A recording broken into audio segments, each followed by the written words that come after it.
네, 시작하겠습니다. 혹시 질문이 있을 수가 있는데, 저는 질문을 환영을 하고, 조금 일찍 마치고, 질문 있으시면, 질문해 주시면 감사하겠습니다. 우리 첫 시간, 로마서를 새롭게 접근하는 관점 정리를 했었는데, 칭의의 복음, 인간의 타락 이후 인간의 구속 혹은 칭의 같은 개념이죠. 예수 그리스도를 통해서만 의롭다함을 받는다. 예수 그리스도를 통해서만 구속함을 받는다. 그건 참으로 중요한 성경의 핵심 진리 중에 하나이긴 합니다만은 그걸 조금 더 그걸 포함하면서도 포괄적인 언약의 관점에서 로마서를 보면 더 로마서가 참으로 전개해 나가고자 하는 그 언약의 하나님, 언약에 신실하시고 또 언약을 이루시기 위해서는 그분의 전능하심이 드러나고 인간이 말할 수 없는 반역과 타락에도 불구하고 하나님 한번 언약하시면 언약대로 끝까지 구약식으로 말하면 헤세드의 언약적 사랑을 실현하시는 하나님이시다.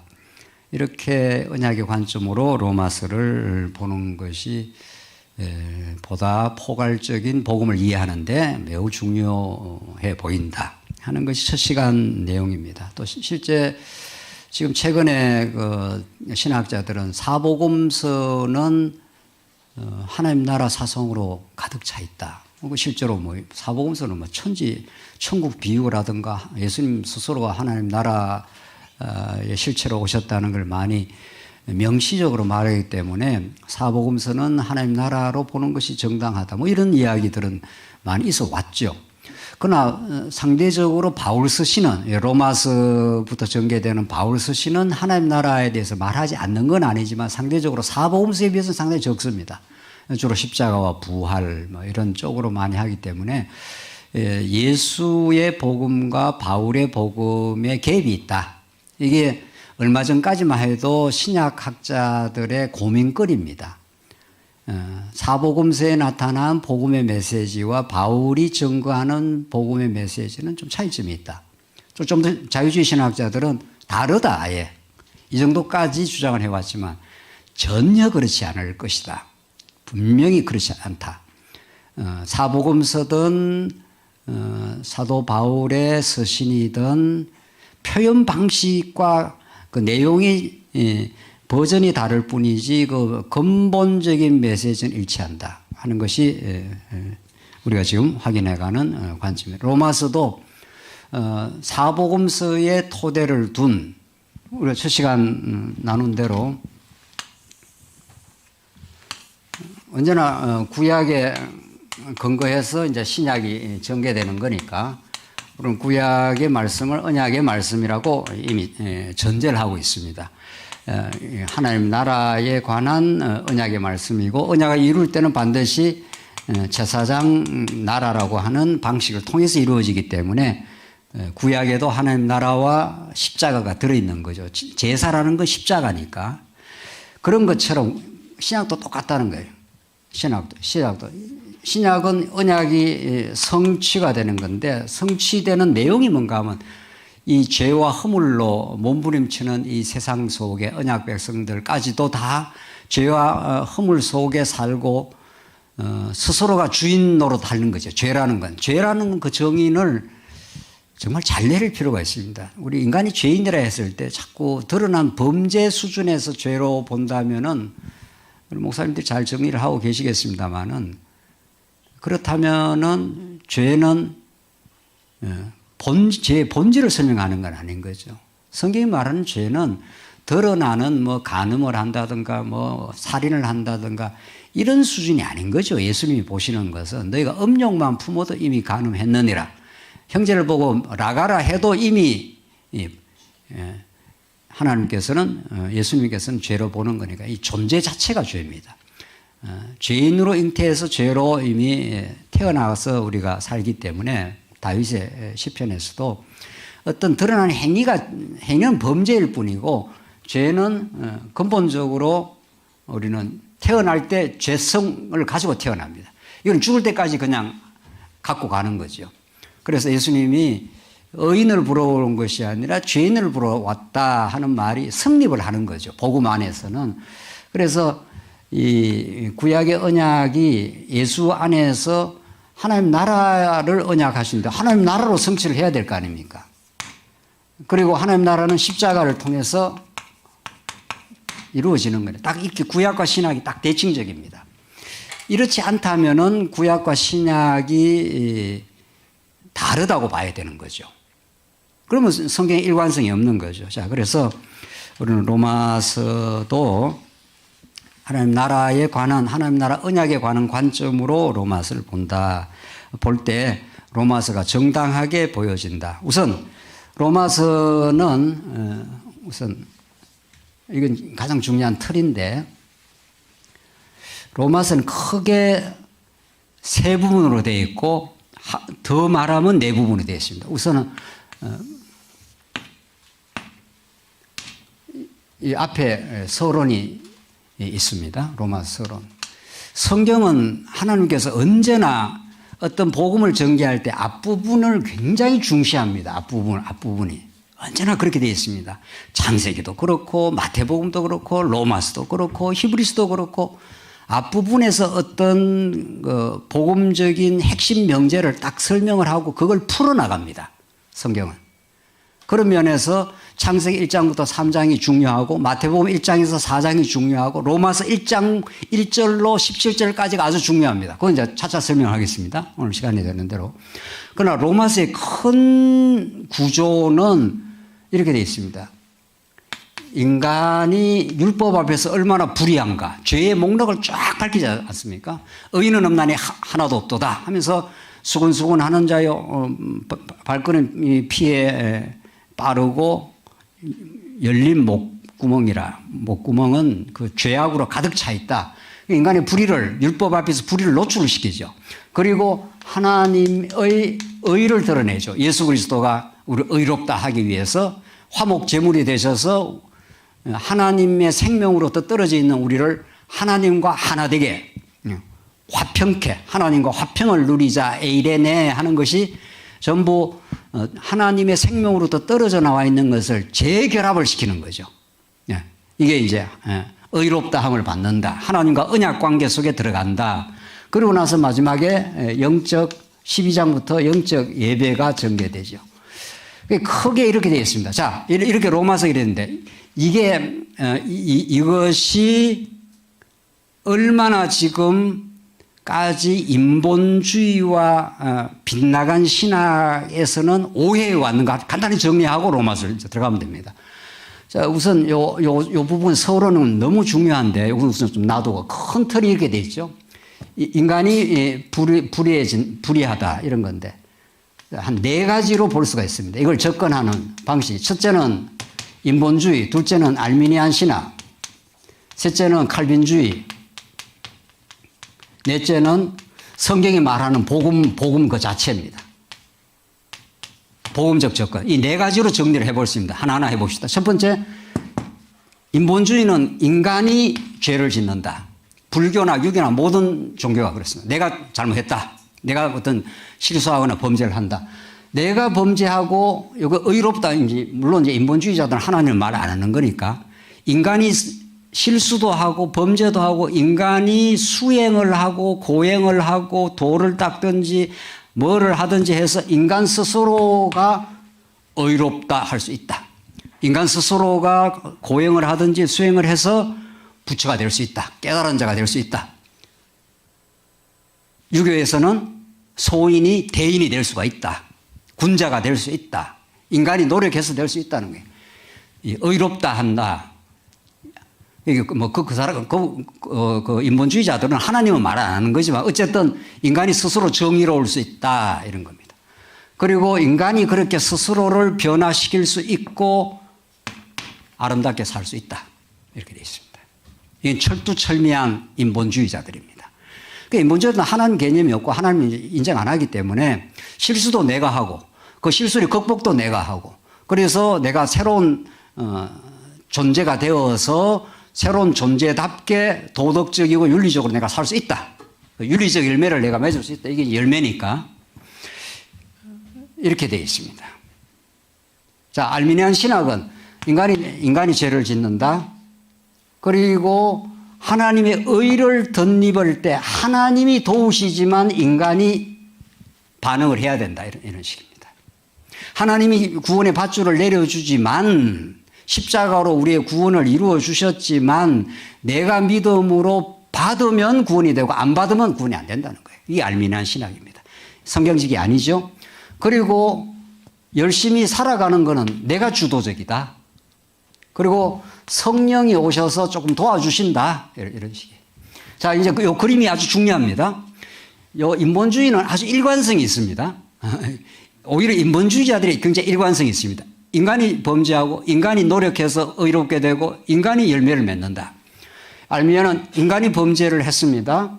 그런데 하나님께서 구원의 밧줄을 내려주셔야 된다. 그러니까 뭐 좀 성경적인 것 같잖아요. 그런데 그걸 붙들고 안 붙들고는 내 자유의지다. 내가 안 받아버리면 구원이 안 된다는 거예요. 대단한 사람들입니다. 이 사람 정말.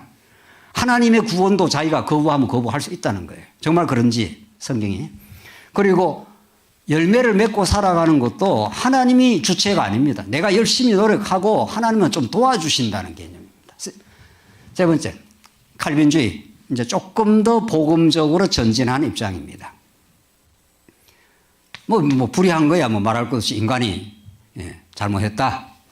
근데 인간이 의롭게 되는 것은 인간이 뭐 반응을 했거나 뭐 믿거나 이런 게 아니고 전적으로 어떻게 하나님이 하신다. 이건 하나님께 하신다. 믿음까지도 하나님의 선물이다. 이렇게 보는 거예요. 이게 상당히 이제 복음적이죠. 그렇죠? 그러니까 이제 어느 쪽으로 지금 우리가 움직이고 있느냐는 거죠. 하나님이 하시는 거죠. 구원은. 그리고 구원 이후의 성화, 구원 이후에 우리가 그리스도를 닮아간다든가 교회를 봉사를 한다든가 뭐 이런 우리 선교를 한다든가 이런 모든 일은 이건 그래도 하나님이 하신다고 봐야지요. 근데 하나님만 하시는 게 아니고 아무리 하나님이 하시려고 해도 그래도 인간이 좀 할 건 좀 있어야 된다. 이렇게. 그래도 하나님, 인간이 자리가 좀 있지. 인간이 뭐 아무 자리가 없으면 뭐 우리가 뭐 로봇이냐, 뭐 혹은 뭐 우리가 뭐 이런 식인 거죠. 이쯤 오면은 머리가 복잡한 거죠. 그러니까 머리가 복잡하지 않는 것은 오히려 어떤 겁니까?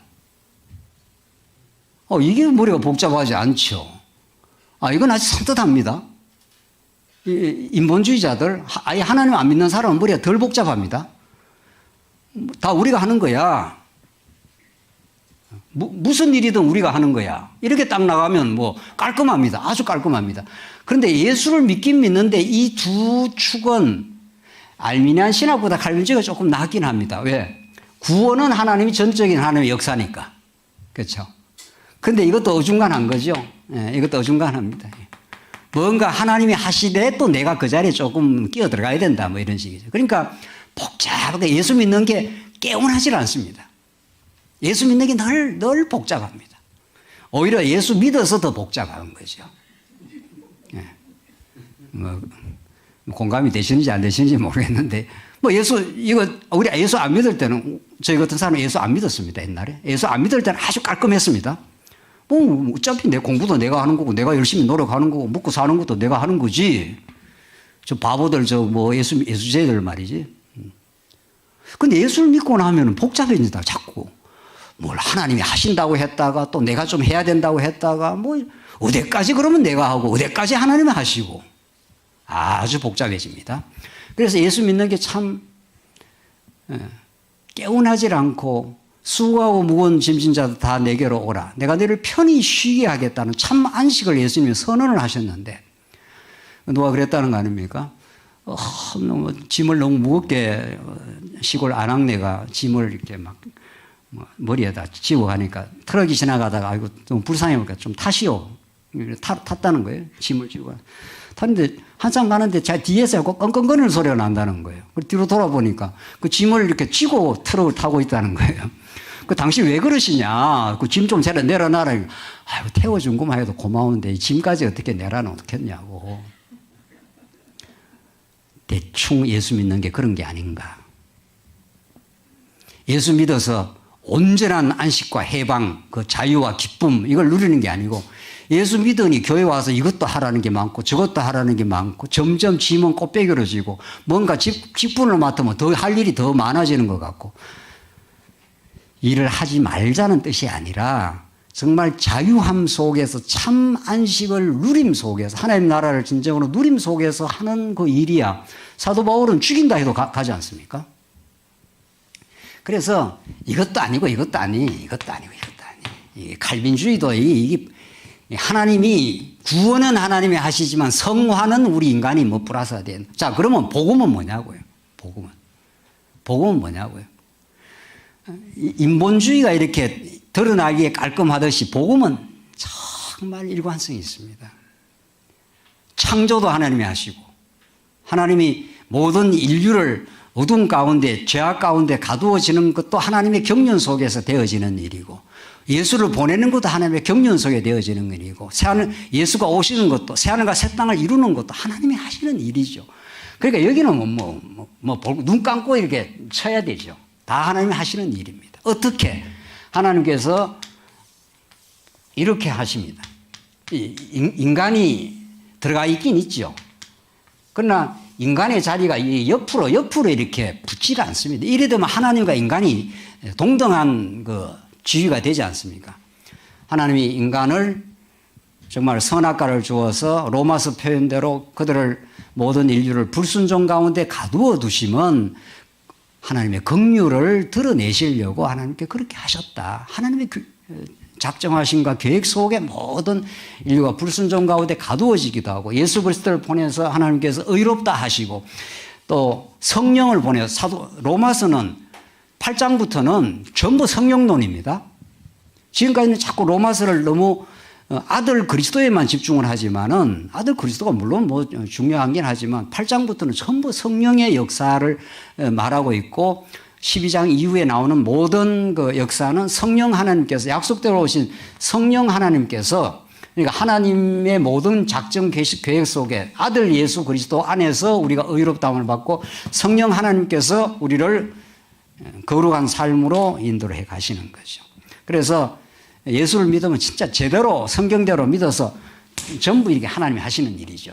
아예 예수를 안 믿는 사람들은 이렇게 전부 인간이 한다고 보는 거고 이 두 가지 알미니안과 이게 칼빈주의자 뭐 하나님의 주권을 강조하는 듯 하지만은 여기는 뭐 인간이 했다 하나님이 했다 인간과 하나님이 합력해서 뭘 한다 이러기 때문에 진짜 예수 믿는 게 이렇게 복잡하고 어렵습니다. 정말 예수 믿는 게 그렇게 복잡하고 어려운 게 아닌가. 예수님은 계속 쉽고 가벼운 짐이라고 자꾸 얘기해요. 내 멍에를 메고 배워라.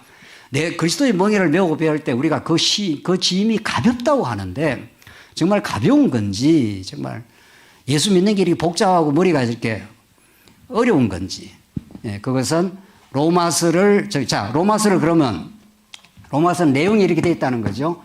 자, 로마서 이 부분을 하나님이 하시는 일로 보려면 이 부분이 정의가 되면 로마서 1장 1절로부터 17절까지가 중요한 겁니다. 이제 로마서 오늘 우리가 이제 그걸 보겠습니다. 로마서 1장 1절로 17절이 로마서 전체를 끌고 가는 그 로마서 구조의 뿌리가 되는 거죠. 이걸 우리는 언약의 복음 이렇게 말합니다.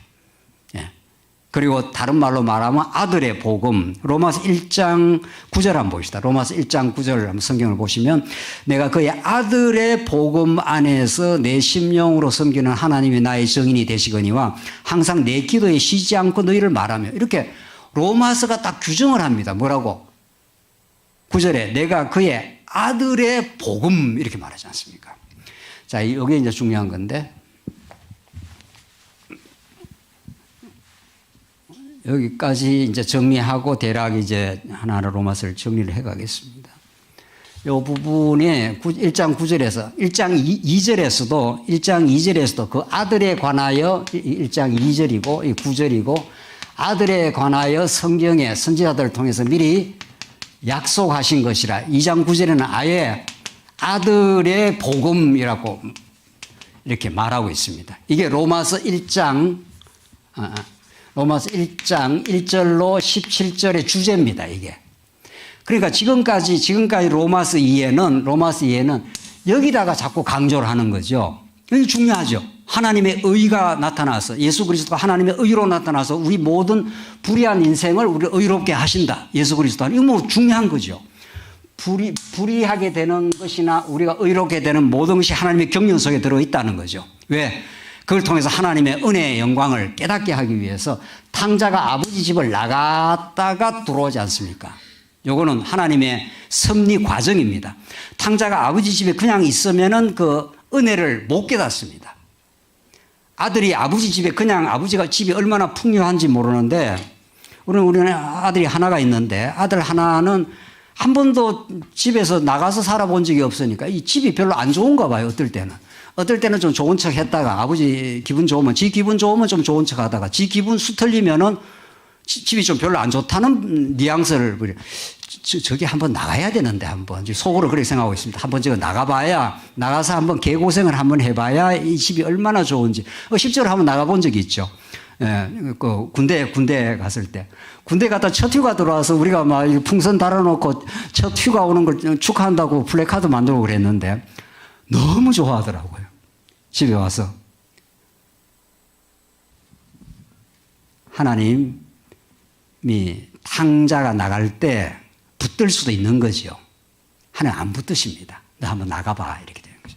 나가서 기근이 오고 먹을 것이 없고 돼지가 먹는 지온 열매도 못 먹고 줄여 죽는구나. 하나님 그거 다 아십니다.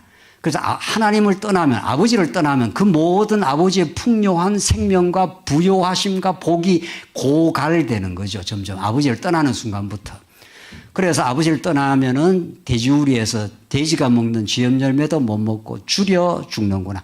그때 아버지 집에는 먹을 것도 많고 입을 것도 많고 아버지 집으로 돌아가야지. 우리는 여러분과 제가 모든 이 돼지우리 속에서 이 광야에서 아버지 집으로 지금 돌아가고 있는 중이죠. 아버지 집에는 다시는 거기는 아픔도 없고 다시는 거기에 갈증도 없고 다시는 그걸 우리가 그 하나님 나라 영원한 하나님 나라를 지금 우리가 조금씩 경험하는 건데 하나님께서는 그래서 이 불의한 가운데 두신 자를 불의해야 뭐 의롭다 하지요. 죄인이 돼야 뭐 의롭다고 십자가가 필요할 거 아닙니까? 근데 이게 이제 로마서에서 이제 하나님의 의의 중요성인데 하나님의 의 중요성인데 이거 이전에 하나님이 아들로 약속하셨다. 이때 아들이라는 걸 우리 첫 시간에 그냥 유교적인 의미에서 아버지와 아들 간의 종속 관계가 아니라 아버지와의 동등 관계죠. 그래서 요한복음에서 예수님이 내가 하나님의 아들로 왔다. 그것 때문에 죽지 않습니까? 네가 하나님하고 동등하냐? 이렇게 해서 요한복음에 나오는 그 유대주의자들이 이 참남하도다. 이 인간이 이게 하나님과 자기가 동등하게 생각을 한다는 거 아니에요. 그 아들은 하나님과 동등합니다. 그래서 이 아들에게 하나님이 구약에 약속을 했다는 겁니다. 아들을 통해서. 그러니까 아담과 하나님이 맺은 것은 진짜 아들. 아담은 처음 난 하나님의 아들로서의 존재지만은 진짜 아들, 하나님의 아들로서 예수 그리스도 사건을 통해서 하나님과 약속하는 그 아들이 아버지의 모든 상속권을 가지고 있기 때문에 하나님 나라의 통치자입니다. 다스리라 했으니까. 그러니까 아담은 하나님 나라의 왕적인 신분이기도 하고 하나님의 아들의 신분이기도 한 거죠. 그것이 우리 창세기 5장에서 아들로 계속 나오는 거죠. 그래서 하나님 나라 통치자이시기 때문에 로마서 1장에서 7장은 이게 칭의의 복음 아닙니까? 칭의 이전에 하나님이 칭의를 해주는 근본 주체가 누구냐? 이게 아버지의 대권을 가지고 이 땅에 출현한 아들이다 이런 뜻입니다. 그 아들의 권한으로 의롭다 해주겠다. 그 아들이 십자가에 죽으시는 거죠. 그래서 아들이 십자가에 오셔서 우리의 불의를 걸머지시고 죄 없으신 분이 우리의 죄를 걸머지시고 십자가에 죽으심으로 우리를 의롭다 하는 거죠. 그러니까 예수님이 하나님의 나라와 뭐를 구하라고요? 의를 구하라. 그의 의를. 이게 예수님이 가르쳐 준 겁니다. 예수님은 끊임없이 하나님의 나라가 이 땅 위에 임하옵시오며 이게 예수님이 가르친 주기도의 핵심 개념 아닙니까? 하늘에 계신 우리 아버지 이름이 거룩히 여기심을 받으시면 그 이름이 중요하죠. 나라가 임하옵시오며. 그러니까 예수님은 끊임없이 이 땅에 죄와 사망으로 범벅진 이 세상 아담이 타락 이후에 모든 인류가 자기가 주인 노릇하는 이 갈등 많은 세상. 이 세상 정치 보십시오. 이전 정권에서도 반대 정권을 그렇게 탄압하고 또 새로운 정권은 또 새로운 또 탄압을 하고 끝도 한도 없습니다. 푸틴 같은 힘 있는 사람은 우크라이나 약한 사람을 끊임없이 지금 초토화시키고 있고 그 무고한 인간이 죽는데도 자기의 권력과 자기의 어떤 정치적인 비전 실현을 위해서 끊임없이 죽이고 있는 거죠. 이 땅에 결코 인간의 힘으로는 하나님 나라가 이루어지지 않습니다. 그걸 우리가 온몸으로 경험하고 예수 그리스도가 이 땅에 이루시는 그 아들의 나라, 아들 예수 그리스도가 이루시는 그 아들의 복음, 이걸 다른 말로 말하면 하나님 나라의 복음, 십자가 복음 이렇게 말하는 거죠. 십자가를 통해서만 이 땅에 교회, 하나님 나라인 교회가 이루어질 때 우리는 서로를 사랑하고 서로를 우리가 지체를 존중하고 상대방이 좀 실수해도 그럴 수 있지. 우린 모두가 다 죄인이니까. 그래서 우리가 예수가 필요하지. 그래서 우리는 예수 중심으로 우리가 하나가 될 수 있지. 고린도 교회가 분열하고 갈등했습니다. 왜? 바울파, 게바파, 아볼로파. 그 조금 뭐 지도자가 있으니까 그 지도자 중심으로 이게 분파가 생긴 거 아니에요. 사도 바울이 그거 아니야. 바울은 그냥 물을 주었고 아볼로는 그냥 아니죠. 바울은 맞죠? 물을 주었고 심었고 물을 주고 그 역할이 다를 뿐이야. 우리 모두가 그리스도의 종된 지체들이고 우리는 하나님 나라를 지금 이루고 있어. 그래서 이 하나님 나라에 관한 이 메시지가 이 로마서 1장에서 17장 안에 원리적으로 쾅 들어 있습니다. 아들에 관하여 말씀하신 게 이 아들로 말하면은 다윗의 혈통에서 나셨고 이는 성령으로 말미암아 능력으로 하나님의 아들로 인정되셨으니 우리 주 예수 그리스도시니라. 이게 로마서 1장 1절에서 2, 3, 4절에서 나오는 그 복음의 핵심이란 말이죠. 그가 바로 하나님의 아들, 하나님의 나라의 통치자로 예수가 오시고 그분이 모든 이 경륜을 불의한 가운데 가두기도 하고 의롭다 하시고 성령을 보내주어서 우리로 하여금 영적인 예배의 삶을, 산제사의 삶을 살아가도록 그래서 우리가 서로 섬기고 사랑하는 사랑의 통치가 이루어질 수 있도록 하시는 분이 하나님이시다. 지금 그런 말이죠. 그게 전부 하나님이 하시는 일이죠. 그래서 여기에 우리가 끼어 들어갈 수가 없습니다. 우리는 그의 종노릇을 하는 거고 그의 부름을 받은 사람들이고 그의 통치 속에 그 아름다운 일을 행했을 때 사도 바울이 내가 다른 사도보다 더 많이 수고하였으나 내가 한 것이 아니요 하나님의 은혜의 사역이라. 이게 바울의 마지막 결론입니다. 내가 다른 사도보다 더 많이 교회도 세우고 더 많이 복음도 전하고 교회를 섬기기도 하고 죽도록 고생도 하고 했지만 내가 한 것이 아니요. 바울이 고린전서에서 나와 함께 하신 하나님의 은혜라. 이게 로마서의 가르칠 말씀입니다. 로마서는 이 1장부터 17장의 아들에 관한 약속이라. 아들의 복음이라. 이것이 쾅쾅 앞에 나가면서 구약의 아들에 대한 구약의 전체 그 언약의 메시지를 이렇게 아들이라는 것에 딱 집중해서 붙들고 있는 거죠. 이게 구약에 약속된 진짜 하나님 나라의 통치자 예수가 이 땅에 오셔서 너희들 율법 앞에서 다 죄인으로 발각되고 죄인임이 폭로되지만 나는 예수 그리스도 안에서 그리스도의 사역을 통해서 의롭다 해주겠다. 그걸 통해서 만물이 주에게서 나오고 주로 말미암고 주께로 돌아갑니다. 세세 무궁토록 그의 영광이 세세 무궁토록 있을지어다. 아멘 아멘 아멘. 이게 로마서 마지막 결론 아닙니까? 그 하나님의 영광이 로마서 전체를 통해서 이 아들의 영광이 로마서 전체를 가로지르는 이게 아들의 복음 로마서가 그렇게 말합니다. 이게 어느 신학자가 말하는 게 아니라고요. 혹은 다른 말로 그 아들이라는 거 하나님 나라의 통치자니까 하나님 나라의 복음 그것은 오롯하게 십자가를 통해서 이루어지기 때문에 그걸 다른 말로 우리는 그리스도 중심적 복음 이렇게 말하는 거죠. 그래서 자꾸 구속 따로 설명하고 성화 따로 설명하고 뭐 또 그리스도 따로 설명하는 게 아니라 이게 전체적인 언약의 메시지를 통해서 하나님 나라를 이루시는 그 하나님 나라를 통해서 하나님의 정말 그 임마누엘과 예수님이 마태복음에서 내가 예수는 그리스도임을 증명할 뿐만 아니라 임마누엘이라 하리라. 우리와 함께 하시는 분.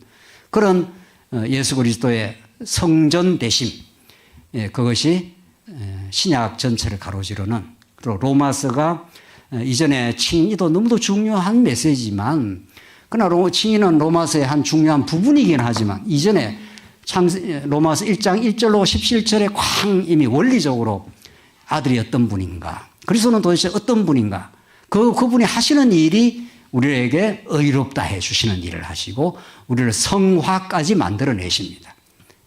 성령을 보내셔서 이것이 이렇게 로마서를 우리가 새롭게 이해하게 될 때 우리는 이전에 보았던 로마서에 대한 부분적인 접근, 또 어떤 특정 부분에 대한 접근, 로마서를 넘어서 성경 전체를 아우르는 포괄적 시각, 이걸 우리는 언약의 관점, 또 그 언약의 내용이신 하나님 나라에 관한 언약의 관점, 그 하나님 나라를 이루는 때 하나님께서는 400년 종살이했던 백성들을 제사의 방식으로, 십자가의 방식으로 하나님께서 그 나라를 이루심으로 약속대로 이루시는 여호와 하나님이시다. 그분이 정말 영원히 살아계시고 영원히 통치하시는 분이시다. 이게 로마서가 말씀하는 만물이 주에게서 나오고 주로 말미암고 주께로 돌아감이라 하는, 우리 종교개혁자들이 그렇게도 이게 사랑했던 성경 규절이 로마서 전편에 그냥 칭의로 축소될 수 없는 그는 거대한 하나님의 역사 섭리가 로마서에 사실은 개진되고 있고, 로마서 한 권을 우리가 제대로 정통으로 이해하게 될 때 성경 전체를 바라보는 정당하고 올바른 시각이 하나님 중심적으로 열리리라고 생각합니다. 이 복음 안에서 참된 복음 이해가 있길 바랍니다. 예, 잠깐 한번 기도하시고 우리 좀 질의응답 시간 갖도록 하겠습니다. 잠깐 기도하겠습니다. 하나님 아버지, 은혜를 감사합니다. 로마서를 언약의 관점에서 하나님 중심으로, 그리스도를 중심으로 정말 우리가 성경을 읽기를 바라고, 이 복음만이 이 혼돈스러운 한국교회를 새롭게 나아갈 수 있게 하는 참 진리의 기준인 줄 저희도 알고 있습니다. 주께서 우리에게 참 복음에 더 마음이 이끌리게 하시고, 복음이 주는 참된 자유와 안식을 얻게 하시고, 그렇게 우리가 진리를 사랑하며 살게 하시옵소서. 예수 그리스도의 이름으로 기도하옵나이다. 아멘. 네, 감사합니다. 혹시 뭐 질문이 있으시면 지금 목사 어떻게 하실까요? 뭐 이렇게 질문을 지금 예.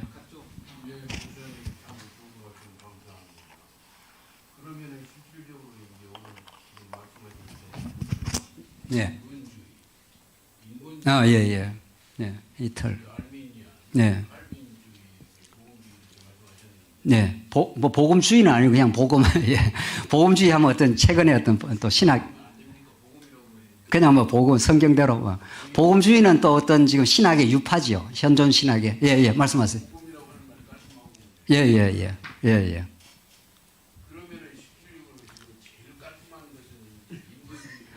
예, 깔끔한 건 인본주의도 깔끔하고, 이게 신본주의라고 봐야죠. 그러면 이제 우리가 봤을 때 복음을 우리가 왜 받아들이고 믿고 예, 예. 하느냐 하는 것을 우리가 이제 살 길이 거기에 있으니까 이거는 그렇습니다. 그렇습니다. 그러면 실질적으로 우리가 뭐 여러 가지 많은 말들 중에서 우리가 살 수 있는 길 그 네 가지 중에서 뽑으라고 그런다면 복음 안에 있는 겁니까? 아니면은 다른 데도 있긴 있는데 복음이 더 좀 좋다는 겁니까? 아, 예. 강의의 이제 포인트는, 이모주의는 뭐 완전히 철학이고, 빗나간 거고, 예수 안 믿는 사람들이고, 이제 예수를 우리가, 믿는데, 이렇게 믿는 것이, 가장 성경적인 믿음이라, 이렇게, 제가 강의는 그렇게 전개된 거죠. 예, 예.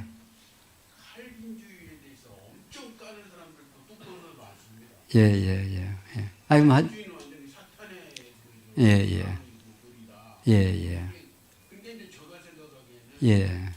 좀 그렇게 칼빈주의가 사탄의 독이라고 하는 사람도 여기 와야 될 것 같아요. 여기 와가지고 하시고 아, 예, 예. 우리 목사님하고 좀 두 분이서 좀 낙서도 하시면서 예, 예. 이렇게 좀 서로에게 이제 맞는 말씀도 서로 하시면 우리가 상당히 도움이 될 것 같아요. 예, 예, 예. 그래서 저희들이 볼 때 너무나도 말씀하신 대로 정말 예수님의 믿으면 예, 예. 그냥 무거운 짐이다. 가벼워져야 되는데 그렇죠. 오히려 신앙생활을 오래 하면 오래 할수록 예, 예. 신학 책을 읽으면 읽을수록 더 머리가 터지고 네, 예. 복잡하다면 그게 뭐가 지금 엉겨 있는 거죠. 예. 신앙. 근데 가면 갈수록 그게 시원한 뭐가 있어야 되는데 예, 예. 시원한 냉수물을 또 못하단 말이에요. 그렇죠. 가면 갈수록 예. 뭔가 처음에 뭐가 이미 엉겨버린 거죠. 이게 첫 단추가 잘 깨어져서 술술 이렇게 나가야 되는데 또 사실은 인본주의 깔끔하고요. 아예 그냥 인본주의자들은 머리가 깔끔한 편입니다. 근데 이 두 가지가 지금 복잡하다고 했지 않습니까? 복음도 굉장히 쉽습니다. 알고 보면. 성경이 말하는 복음은 그렇게 어렵게 설명되지 않는다고 저는 이제 보는데. 네네. 칼빈주의에 대해서 대단히 이제 중요성을 강조를 네, 저도 뭐 칼빈주의를 어느 정도는 저도 칼빈주의를 받아들이긴 합니다만은 칼빈주의도 모순과 한계가 들어 있어 보이긴 합니다. 예. 칼빈주의라는 건 어차피 뭐 종교 개혁의 산물로 여기까지 왔는데 제 칼빈주의를 전면 부정하는 건 아니고요. 칼빈주의 뭐 이런 부분 굉장히 중요하죠. 하나님의 우리가 믿음 생활 의롭게 되는 건 전적인 하나님의 주권이다. 이건 제가 뭐 그대로 받아들이는데 다른 부분에 대해서는 또 한계가 있어 보입니다. 뭐 그건 이제 더 많이 예, 언약적 개념. 예, 예, 예. 네. 그렇습니다. 그렇게 말씀을 하시면서도 네. 또 이제 그 아들에 관하여 하나님께서 예, 예, 예. 대권을 주셔가지고 그렇죠. 복음의 그렇죠. 그러면은 예, 예. 이 언약적 관점에서 보면은 예수 그리스도께서 어떠한 그 독특한 능동적인 의도에서 세상에 구속사로 오신 구원자로 오신 게 아니고 예, 예. 피동적인 그런 그 개념으로 오신 것이 아닌가 하는 뭐 예수님이 예수님 스스로 스스로가 이 땅에 구원자로 오실 때는 능동적인 차원에서 오신 게 아니고 하나님의 어떤 구원적 차원에서 이 땅에 오셨다면 예, 예.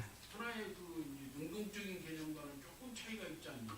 왜냐면은 또 이제 우리 여기 노 목사님 나오십니다만 우리가 그 여호와의 증인에서 예, 예. 무슨 말을 하냐면은 예수가 구속적인 것은 맞다. 예, 예. 그렇게 얘기하지만은 그는 구약에서 이제 그 짐승이 죄를 사해주는 것처럼 예수님도 이 땅에 오셔서 구속자로 오셨지만 예, 예. 그는 하나님의 아들로서 온 게 아니고 예, 그렇죠. 피조물로 왔다. 그러니까 그걸 우리 받아들이지 않습니다. 예, 저는 뭐 그거 인정 안 합니다. 예. 그렇게 예. 얘기하면서 언약적 차원에서 보이는 예수님께서 이 땅에 우리 아들로서 전권을 가지시고 예, 예.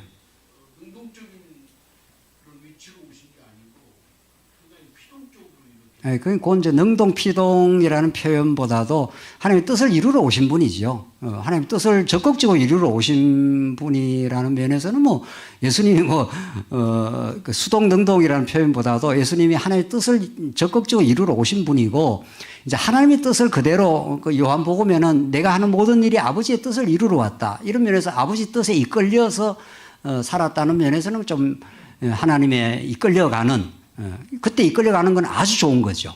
우리가 그게 이제 세상적 개념으로는 능동은 좋은 거고 수동은 좀 나쁜 거라는 약간 우리가 인식이 있을 수 있잖아요. 성경에서는 그런 구분을 하는 게 아니고 성경에서 말하는 예수님이 하나님의 뜻을 따라서 모든 것을 내 뜻을 이루려는 게 아니라 아버지의 뜻을 이루러 왔다는 거, 아버지 뜻에 완전히 그 모든 걸 맡기는 거죠.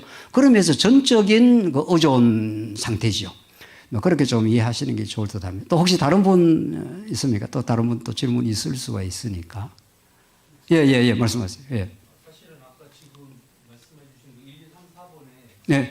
분류해 놓으셨는데 예. 첫 번째 그렇게 분류가 어떻게 보면 항목이 좀 있을 것 같은데 예. 들으면서 적은 거는 첫 번째는 죄성에 대해서 그렇죠. 두 장목은 의롭게 되니라 구원에 대해서 그렇죠. 그리고 세 번째는 열매에 대해서 성화에 대해서 그렇죠. 예, 맞습니다. 이렇게 됐고요. 두 번째, 세 번째 말씀하신 네, 예, 예. 그 부분하고 네 번째 복음이라는 면에서 아래 위로 나누신 그 이유가 있나요? 그렇죠. 이제, 네, 예, 예. 뭐, 저는 이게 성경적 개념이라 보고, 이제 인본주의는 뭐 깔끔하다는 건 하나님을 안 믿으니까, 그 사람들은.